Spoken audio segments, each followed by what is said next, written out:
अगर तू चश्मा खोल लेता तेरी आज ये दुर्दशा नहीं होती। ये खोपड़ी में बांस मार करके ये शिक्षा दी जा रही है, लेकिन कोई इसको नहीं पकड़ता। वो एक आदत, एक रिवाज बनाने की वो मारा जाता बात। अरे भाई क्यों मारा, आप क्या मारने का? वो तो बेचारा मरे को क्यों मार रहे हो? मरे को मारने की कौन सी बहादुरी है?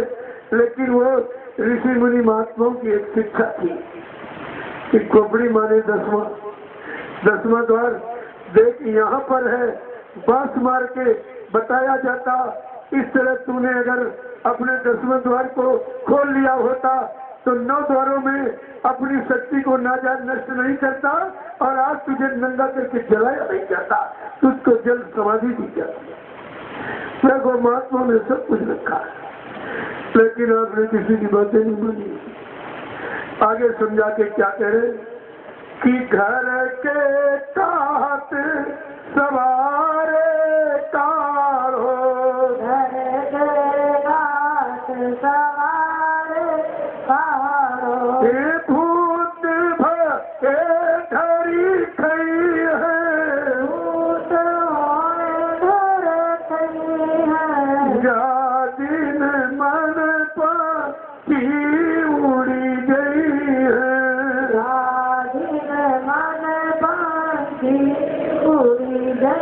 परिवार के कहेंगे अरे भाई इस लाश को जल्दी निकाल, अब ये देखने योग्य नहीं रहा, छूने योग्य नहीं रहा, प्यार मोहब्बत करने भी योग्य नहीं रहा, इसको जल्दी करो, कहीं भूत प्रेत बन जाएगा, आफत हो जाएगी। देखिए ये तुम्हारा सम्मान एक दिन जरूर होना और सबका होना। अगर इससे बचना चाहते हो तो गुरु ने जो नाम की युक्ति 10वें द्वार को खोलने की दी है उसका अभ्यास करके अगर तुम खोल लो, उन महात्माओं को जलाया नहीं जाता, उनको समाधि दी जाती जैसा करते हैं, और उनकी समाधि बना कर लोग पूजा करते हैं, अपनी अपनी मनोकामनाएं पूरी करते हैं कितने वर्षों तक। वो युक्ति तुमको सदगुरु दयाल ने दी है, तुम्हारे सम्मान भूल गए, अपमान के चक्कर में तुम फंसे।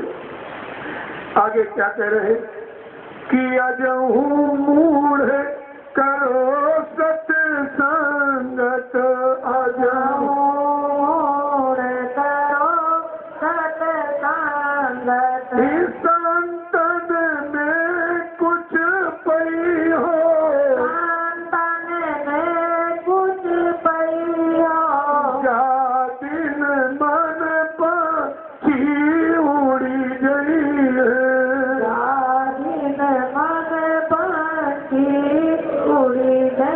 महापुरुष कहते अरे मन के मूड गमान, अज्ञानी अभी चेत जा होश में आ जा सत्संग में लग जा, संतों से मिलेगा और कहीं नहीं मिलेगा, और सब तुमसे लेने वाले हैं, संत देने वाले हैं, और देने के लिए आते, बाकी सब लेने के लिए आते। अपने स्वार्थ लोभ लालच तो तुमसे हल करते रहते, तुम यही नहीं समझ पाए हो ये लेने वाला मांगने वाला स्वार्थी है कि परमार्थी है, इतना भी तुम्हारे पास ज्ञान नहीं रहा। आगे क्या करे कि नर बापू धार जो चन नहीं गुरु के, नर बापू धार चन नहीं उनके, नर बापू धार जो चन नहीं गुरु के, बापू धार जो चन नहीं गुरु के, जम के मार्ग गई है, जम के मार्ग गई है, या दिल मन पाछी उड़ी गई है, या दिल मन पाछी उड़ी गई है। ऐसे नरमाने इंसान जो अपने जीवन को व्यस्त गवा रहे, भोगों की नाली में अपनी वास्तविक शक्ति को पानी की तरह बहा रहे, कहते हैं मूढ़ से जा, सत्संग में चला जा, संतों के यहाँ मिलेगा, बाकी सब जगह तेरा चला जाएगा। कोई देने वाला यहाँ नहीं, सब लूटने वाले खाए, कोई तन कोई मन कोई धन सब लूट लेंगे, तुम्हारे पास रखेंगे कुछ नहीं। तो कहते हैं गुरु के कहते कि जन न करो, अगर गुरु की शरण नहीं धारण किया है, कहते जम के मार्ग गई हो, फिर जमराज आएगा तुम्हारे सीने पर लात रखकर जबरदस्ती जीवात्मा प्राणों को निकालेगा, निकाल कर घसीटता हुआ ले जाके उस धर्मराज के दरबार में खड़ा कर देगा। तारा इसको पकड़ के घसीटते ला, इसने कोई अच्छा काम नहीं किया। इसने गुरु के बताए रास्ते पर चलकर अपनी जीवात्मा को जगाने का काम नहीं किया, संसार में भोगों की गंदगी में जिंदगी बिताता रहा। सब गंदगी में जिंदगी जा रही तुम्हारी, और बंदगी भूल गए हो। करना था बंदगी, अब कर ले भोगों की, यानी गंदगी उठाते रहे। मिला क्या? आगे क्या कह रहे कि सूरदास भगवंत भजन बिन, सूरदास भगवंत भजन बिन, बिरथा जन्म गवई है, बिरथा जन्म गवई है, जा दिन मन पंछी उड़ी गई है, जा दिन मन पाखी उड़ी गई है, ता दिन तेरे तन तरुवर के, ता दिन तेरे तन तरुवर के, सब पात झरी गई है, सब पात झरी गई है, जा दिन मन पंछी उड़ी गई है। जा दिन मन पाखी उड़ी गई है। सूरदास जी समझा के कह रहे, संत भजन में भगवंत नहीं, संत के बताए नाम रास्ते से ही भगवत प्राप्ति होती। संत का भजन यानी संत के आदेश को मानना, भजना, उनके द्वारा दिए नाम को भजना ही प्रभु प्राप्ति का असली रास्ता है। और कहा नहीं तो बिरसा जन्म, ये जीवन जो मिला है 83,09,999 योनियों के बाद औसत, ये तुम्हारा व्यर्थ चलाएगा है, और फिर तुम 84 चक्कर में फंस जाओगे। पता नहीं अमन हो न हो, फिर ऐसा मौका मिले मिले न मिले, ऐसे सदगुरु दयाल मिले मिले न मिले, उनकी दया कृपा जीवों को मिले मिले न मिले, कोई जरूरी नहीं है।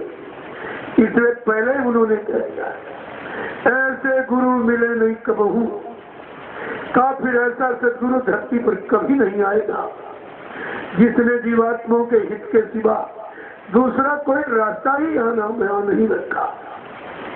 और यह सब आपको विचार करके रखना चाहिए। तुम्हारे अंदर प्रेम में कोई विचार नहीं रहा, तुम इसीलिए परेशान हुए।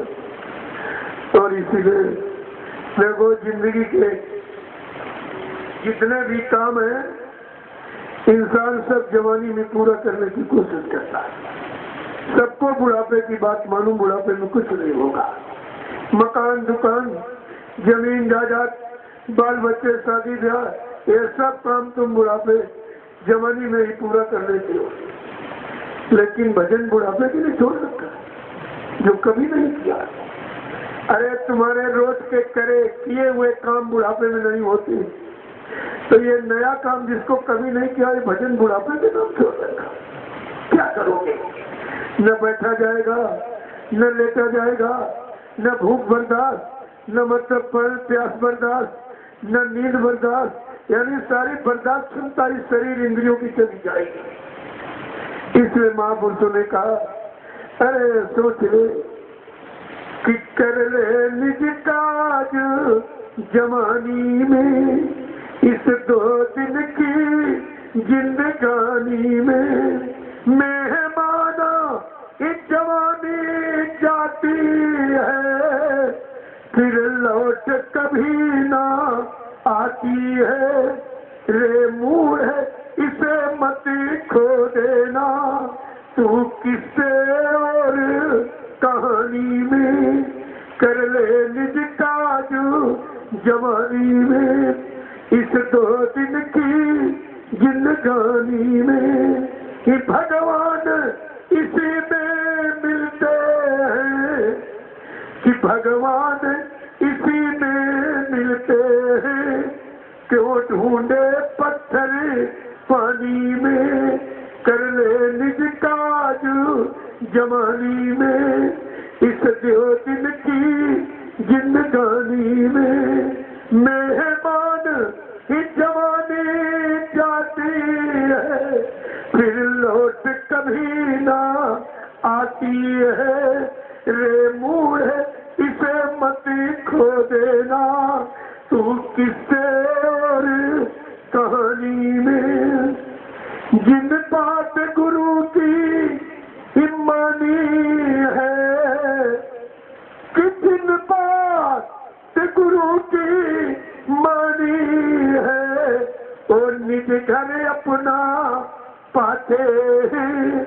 और जिन बात गुरु की ना मानी, वो चाय पिसे जमधानी में, कर ले निज काज जवानी में।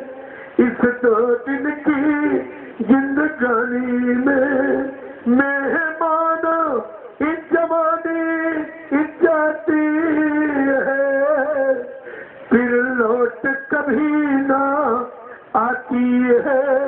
रे मूढ़ इसे मत खो देना, तू किससे और कहानी में। इससे तू खोज एक गुरु की कर, इससे तू एक खोज गुरु की कर। और मिल जाए तो फिर हो जाए निडर, और संत कहे निज बानी में, कर ले निज काज जवानी में। इस 2 दिन की जिंदगानी में मेहमान इस जवानी जाती है, फिर लौट कभी ना आती है। रे मूढ़ इसे मत खो देना, तू किससे और कहानी में। जय गुरुदेव।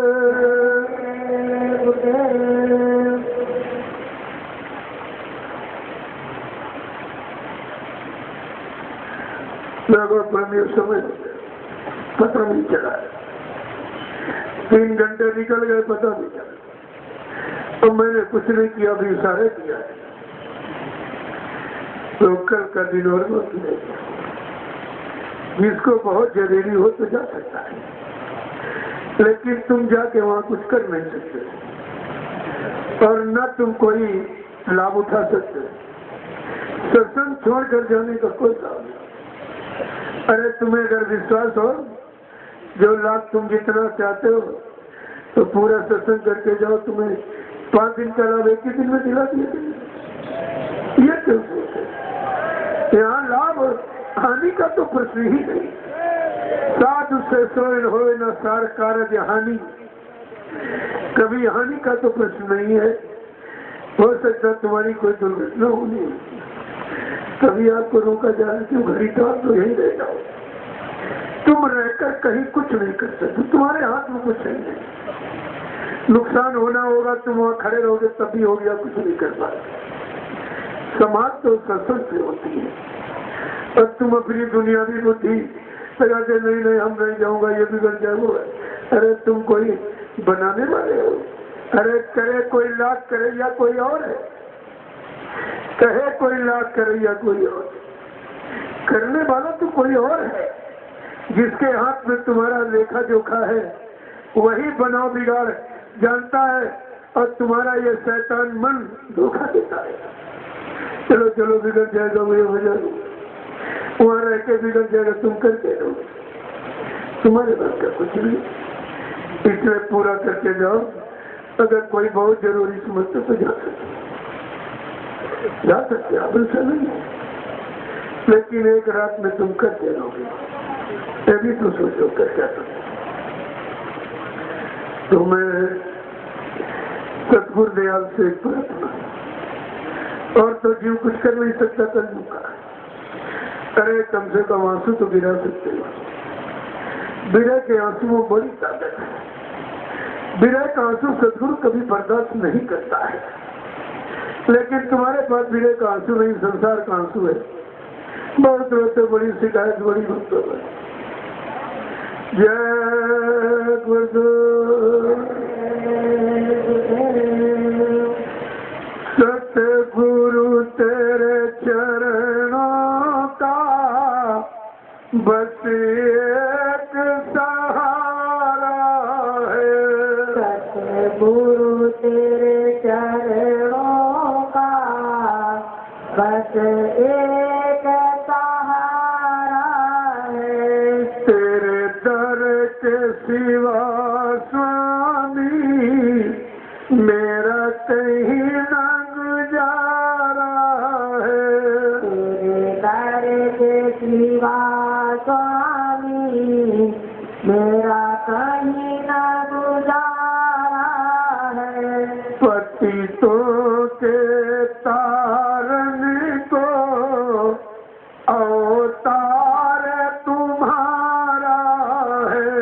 पतितों के तारन को अवतार तुम्हारा है। जग में जीवों के हित मानो तन धारा है। जग में जीवों के हित मानव तन धारा है। मेरी तो कोई युक्ति चलने की नहीं सतगुरु। मेरी तो कोई युक्ति चलने की नहीं सतगुरु। जब तुम ही उबारोगे उतार हमारा है। जब तुम ही उबारोगे उधार हमारा है। कलयुग के जाने का सतयुग के आने का। कलयुग के जाने का सतयुग के आने का। है वक्त बड़ा नाजुक पैगाम तुम्हारा है। वक्त बड़ा नाजुक पैगाम तुम्हारा है। सतगुरु तेरे चरणों का बस एक सहारा है। सतगुरु तेरे चरणों का बस एक सहारा है। तेरे दर के सिवा स्वामी मेरा कहीं न गुजारा है। तेरे दर के सिवा स्वामी मेरा कहीं न गुजारा है। मझधार फंसी नैया ना कोई किनारा है। मझधार फंसी नैया ना कोई किनारा है। सतगुरु स्वामी माझी जिन पतवार संभाला है। सतगुरु स्वामी माझी जिन पतवार संभाला है। फरियाद करूं किससे यहाँ कौन सुने मेरी। फरियाद करूं किससे यहाँ कौन सुने मेरी।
सतगुरु